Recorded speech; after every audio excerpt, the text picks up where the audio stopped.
নমস্কার সকলকে। আজ নিয়ে এলাম নতুন আরও একটি রেসিপি নিয়ে। আজ বানাবো চিকেন ভেজিটেবল স্যুপ।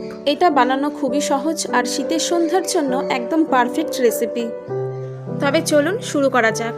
এটা বানানোর জন্য আমাদের প্রয়োজন চিকেন, ডিম, ফুলকপি, বাঁধাকপি, পেঁয়াজকালি, ক্যাপসিকাম, কাঁচা লঙ্কা, টমেটো, গাজর, বিনস, আদা ও রসুন। প্রথমেই সমস্ত সবজিগুলোকে আমি ছোট ছোট কিউব করে কেটে নেব। আপনারা চাইলে এখানে আরও অনেক সবজি ব্যবহার করতে পারেন। আমার কাছে এগুলোই ছিল, তাই আমি এগুলোই ব্যবহার করেছি।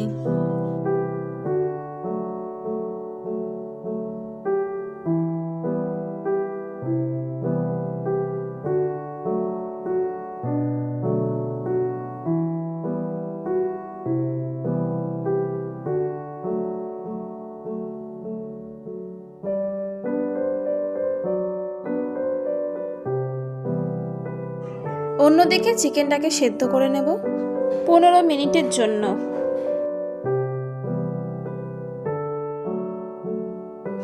এবার প্যানে সামান্য বাটার দিয়ে দেব আদা ও রসুন কুচি।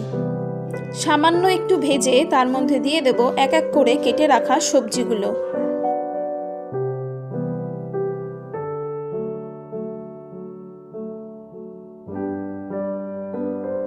দিয়ে দেব স্বাদ মতো নুন আর দিয়েছি কাঁচা লঙ্কা। আপনারা চাইলে কাঁচা লঙ্কাটাকে স্কিপ করতে পারেন। এবার দিয়ে দেব সেদ্ধ করা চিকেন আর দিয়ে দেব চিকেন স্টক। চিকেন স্টক ছাড়াও আমি আরও 2 কাপ জল অ্যাড করেছি। দিয়ে দিয়েছি আধ ভাঙা কিছুটা গোলমরিচ। সামান্য একটু কর্নফ্লাওয়ার গুলিয়ে নেব আর একটা ডিম আলাদা একটি পাত্রের মধ্যে ফেটিয়ে নেব। এবার ডিম আর কর্নফ্লাওয়ার দুটোই আস্তে আস্তে মেশাতে হবে। অবশ্যই দুটো জিনিস আলাদা আলাদাভাবে দেবেন। কিছুক্ষণ ভালোভাবে ফুটিয়ে নিলেই তৈরি হয়ে গেল আমাদের চিকেন ভেজিটেবল স্যুপ। সম্পূর্ণ ভিডিওটি দেখার জন্য অসংখ্য ধন্যবাদ সকলকে।